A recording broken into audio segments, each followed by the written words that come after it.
Thanks so much for your time. I am Pius Kojo Baka. We can now settle and take a look at our stories. Professor of Finance and Economics at the University of Ghana, Charles Aka, has taken a swipe at government for failing to address structural challenges causing the cedi to depreciate. Even though they admitted that the recent free fall of the cedi could be partly attributed to the payment of arrears to contractors and the independent power producers, Professor Aka argued that government has no excuse but to remedy the situation. He spoke to Joy Business at the launch of a report on digital technologies and agri-based economies in Central and West Africa, organized by the Institute of Statistical, Social and Economic Research.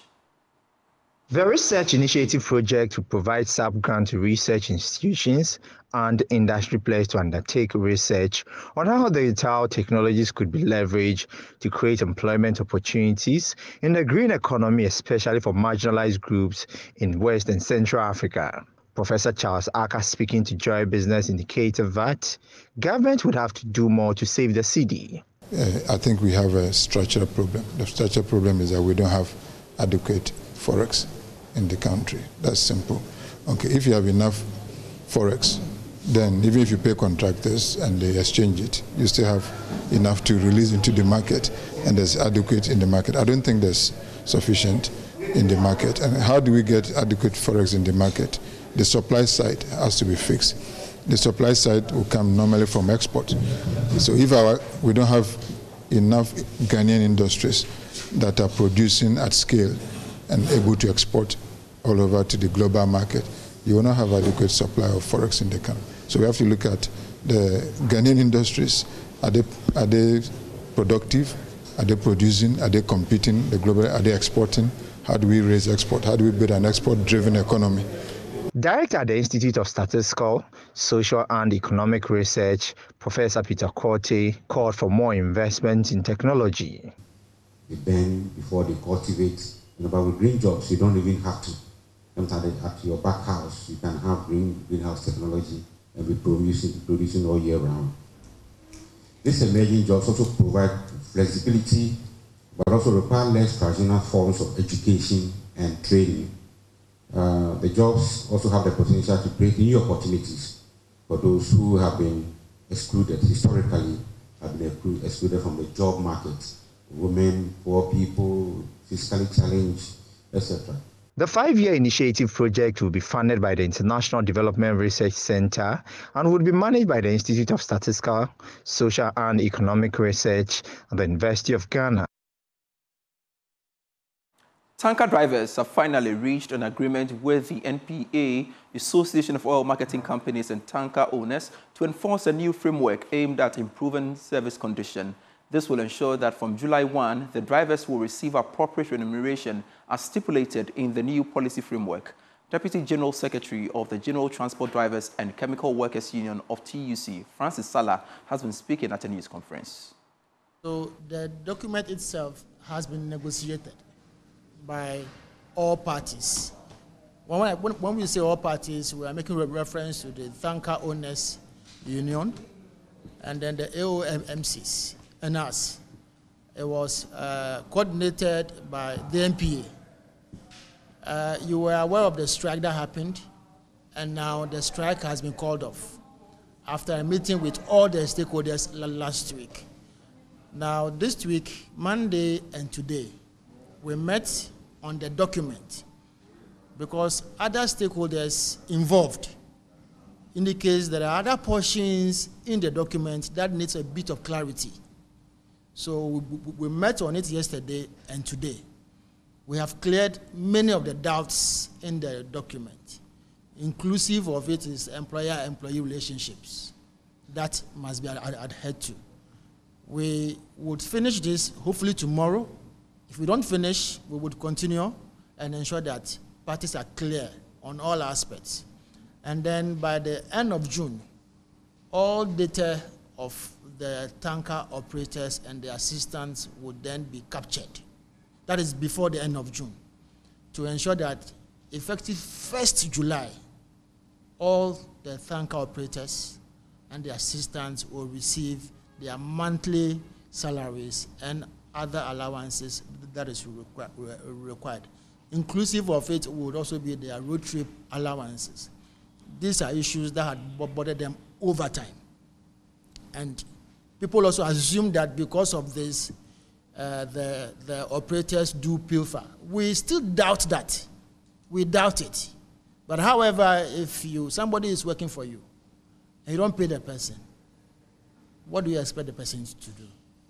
And so with this in place now, we don't think that any operator or assistant will be tempted, if they do, to still go on pilfering.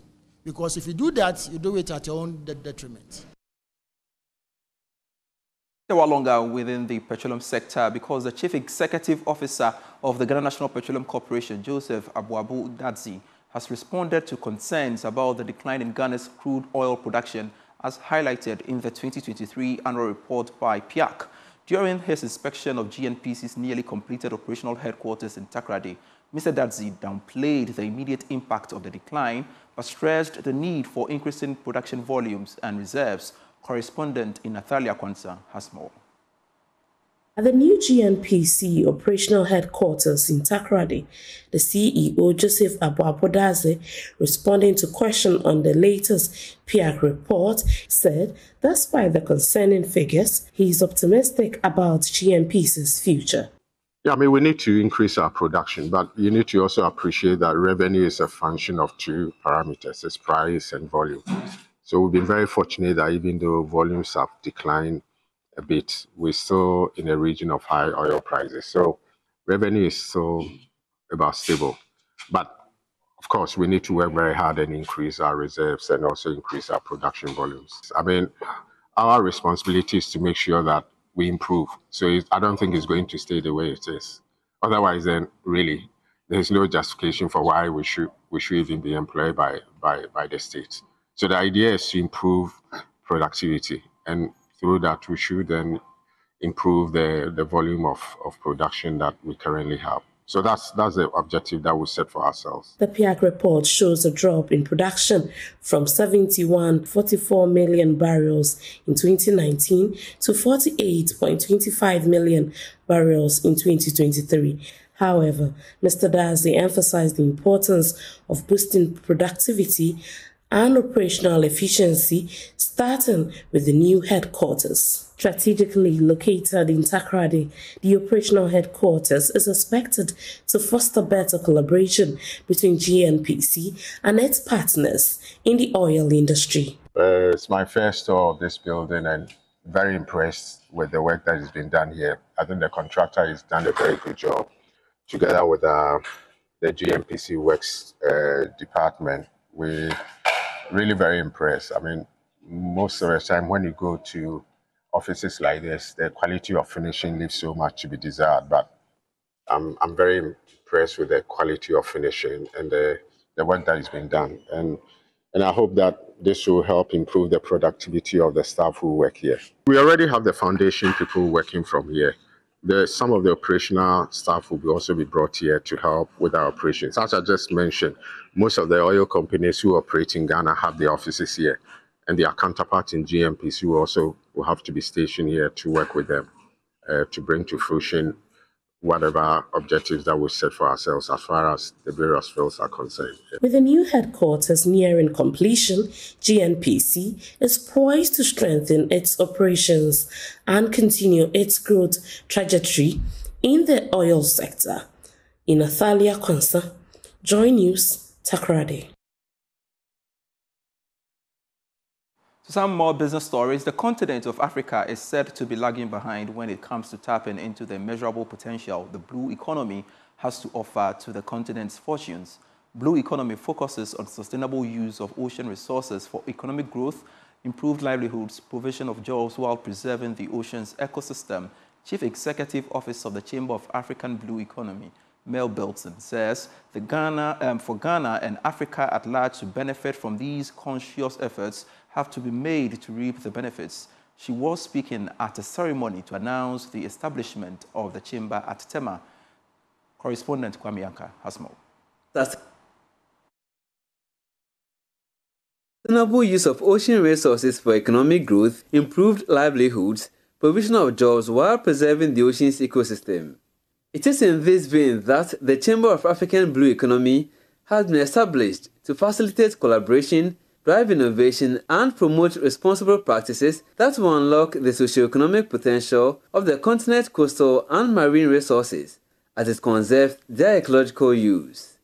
Some benefits from ocean and freshwater include aquaculture, fisheries, shipping, transport, wind energy, but to mention a few.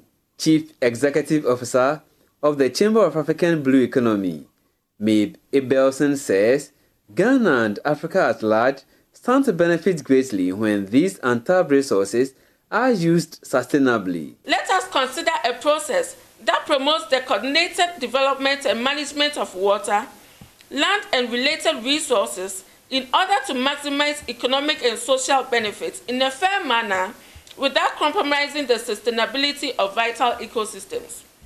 Through strategic partnerships, the Chamber aims to empower African nations to capitalize on the opportunities offered by the blue economy while addressing environmental challenges and fostering social inclusivity.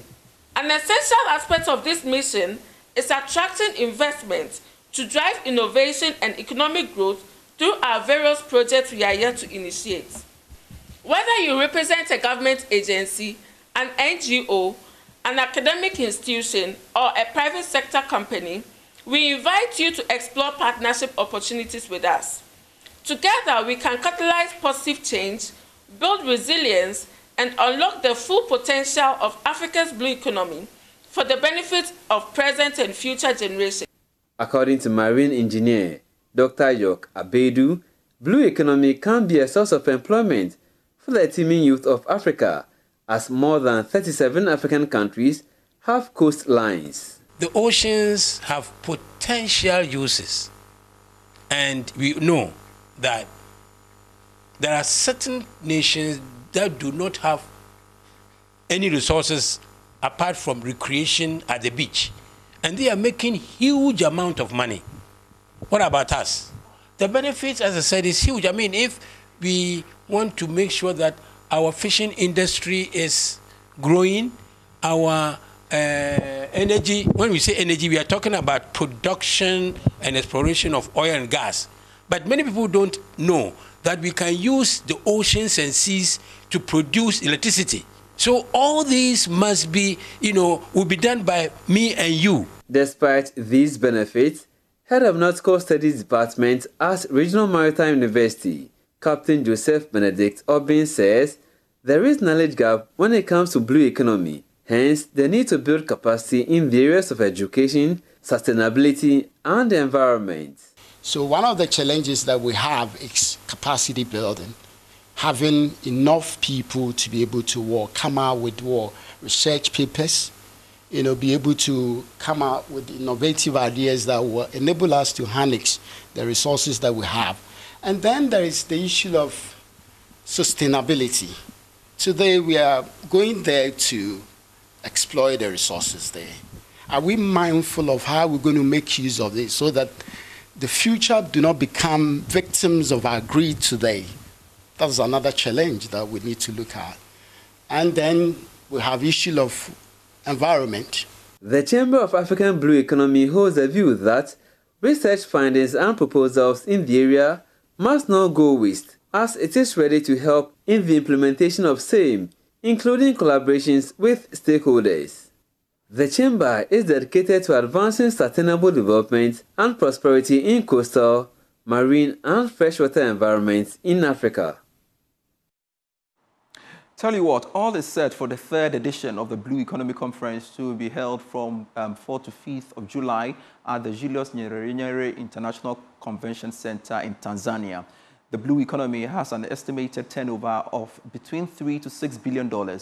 Consequently, Africa, through the conference, would be looking forward to taking advantage of the huge potentials to foster development.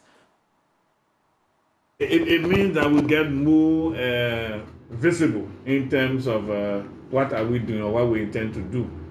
For us to leave from here and go to Tanzania and host this international conference, we have speakers from the IMO, we have speakers from the UN Green Blue Economy, We also have in the speakers from MOCA.